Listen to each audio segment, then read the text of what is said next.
They say everything's bigger in Texas, but Tony Khan's announcement was as small as the Diddy Man and his company. Welcome back to Fog Wrestling. It's all in. It's Texas. It's red, white, and blue. Yeehaw, rodeo, boy. Yeehaw! Yeah, major announcement, major disappointment, more like we were expecting, or at least hoping for something big, something huge, something that could actually change AEW. And for me, Tony Khan announcing a Texas stadium show next year that they just won't sell out. That's not game changing. That's not something that is going to change the direction and the course of AEW forever. That's not the biggest news we've heard ever in AEW. I mean, at least if you're signing someone like a top star or someone's coming in and buying the company, Shane McMahon, anything like that, you could argue that's big. That's arguably the biggest news that we've had. Hell, I don't know if there's some relative like free agents out there that still draw a dime that Tony Khan could have signed, and then you'd be like, well, that's pretty big news. Like hell, even if Brock Lesnar was the announcement, something like that, you'd be like, you know what, Tony, you've actually kept your word. This is actually the most historic announcement that you've made in your company. But honestly, AEW doing a show in Texas, here, you might be excited if you're in Texas, right? Or if you live close to Texas, or if you just want to, if you're a AEW fan and you live in America and you want to go to this show, hell, if you're in Mexico and you want to go to this show, whatever, this might be news to you. But for everybody else, this is just a disappointment. It's so lackluster. Whoop-de-doo. Next year, there's going to be a stadium show in Texas for AEW. No doubt it'll be a shite pay-per-view that we'll forget about a couple weeks after it's aired. It's just not exciting. I was hoping we'd get something game-changing. Instead, we just got a channel changer pay-per-view. Yeah, that's what he was hoping for. And did I not call it yesterday? I said it would be some form of North American stadium announcement. And I was bang on the money. See, everybody was saying Shane... Well, not everybody. A lot of people were saying Shane McMahon, but I never said Shane McMahon. I went more for a brand split. I was hoping that Shane McMahon would be the announcement, but I just didn't really see it happening. I was more hoping it would happen than believing it would happen. I thought they would have maybe announced a brand split because I think it's pretty obvious that AEW need one. They've never had one.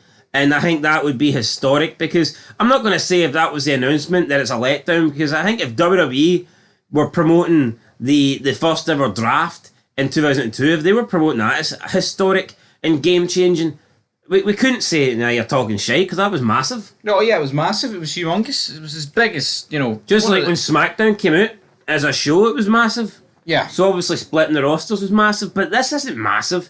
This is just another show. Yeah. Why is this the most important? Why is this the most important announcement in AEW history? But when they announced the first All In at Wembley, why does that trump that?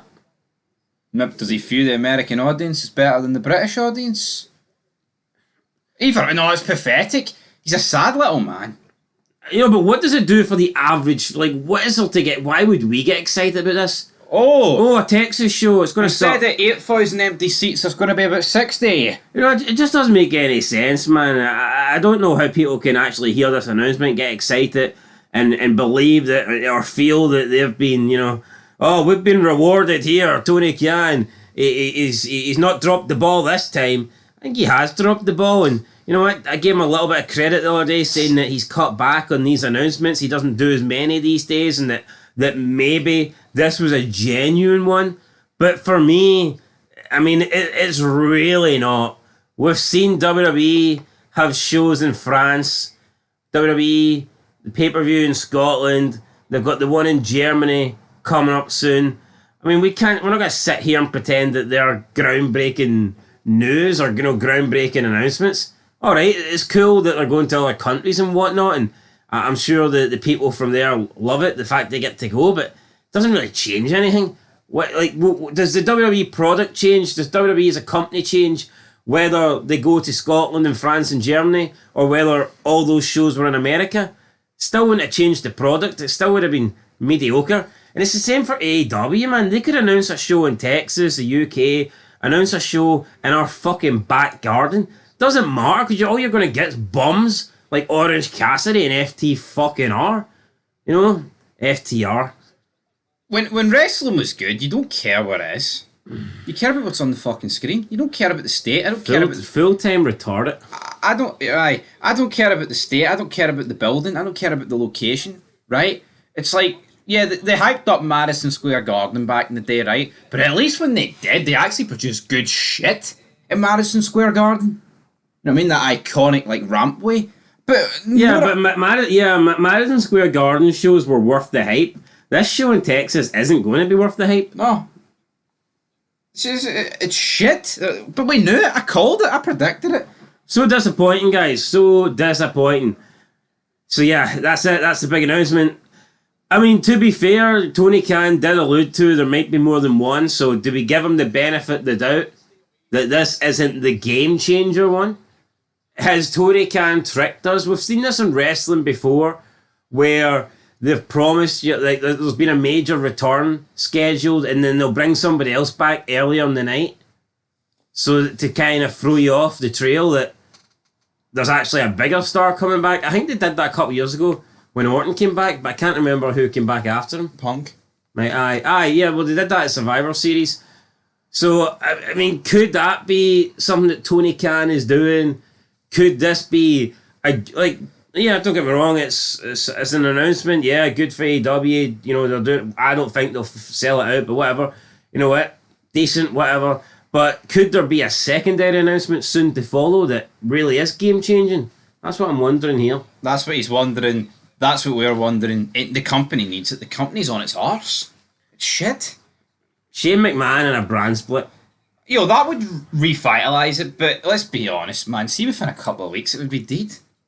It would be.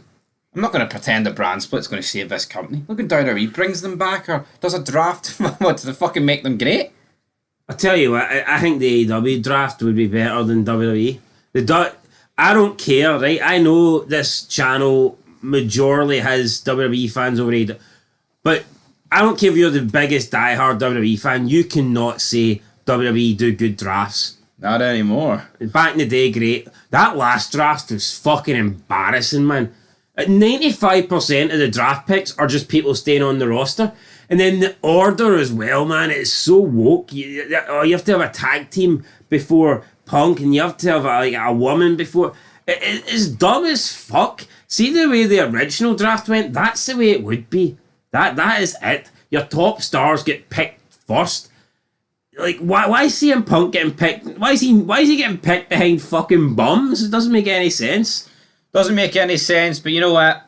We're ending it. And also, like, why wouldn't you have Nick Aldis and Adam Pearce come out and actually make the pick so it feels authentic, so it feels like it matters? Triple H making them. You know what I mean? They just give you random legends. And why would the random legends care? See, back in the day, see when it was Flair going against McMahon or Bischoff going against Paul Heyman, it felt like they actually fucking cared about the picks because the picks actually mattered because the picks were for their fucking shows. You've got the Dudley boys coming at, but Devon's representing SmackDown and Bubba's representing, no they're not. They're there for a one-off appearance. They don't give a fuck who gets drafted to Monday Night Raw, Friday Night SmackDown. Why wouldn't you have the actual... I'll tell you what, because the GMs fucking suck. See if they had faith in Nick Aldis and the other guy whose name I can't even remember. They would maybe they would have them come out. Maybe they would have them come out 4, 5, 6 times a show, and they would have them announce the draft. But they know what? They know that they're more likely to get a cheap pop out of whatever fucking washed up legends they can wheel out than the GMs. That's the matter. Could you imagine the 2002 draft, instead of Ric Flair and McMahon coming out and making the picks, they had to get like fucking Sergeant Slaughter and Nikolai Volkov and people like this to come out and make picks? You know what I mean? The Iron Sheik. In Russia, we pick you. Oh, you motherfucker Flair, you're Nick Pick. Like, what? I mean, come on. Anyway, RIP to everyone there, but wrestling's dead, isn't it? Aye. It's fucking gone. It's on life support, my friends.